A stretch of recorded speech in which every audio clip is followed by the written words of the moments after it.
Now, you also bring up inflation, which is going to be a huge topic as the economy moves forward and rebounds out of recession. What can investors do to protect themselves from inflation?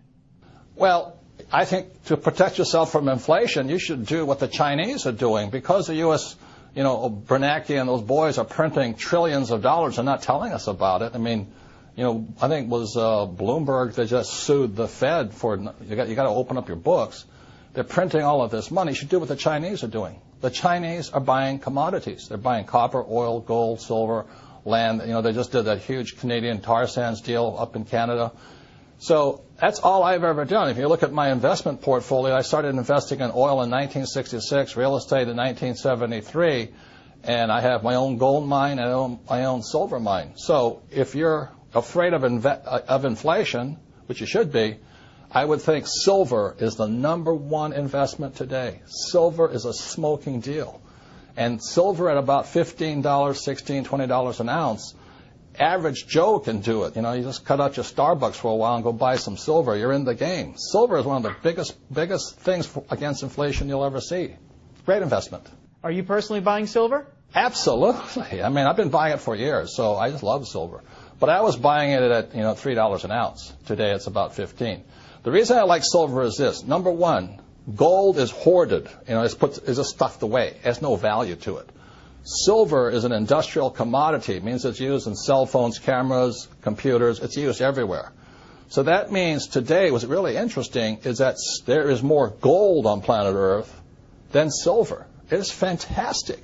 And back when, 1 year ago, I think silver was 50 times less expensive than gold. In other words, for 1 ounce of gold, I could buy 50 ounces of silver.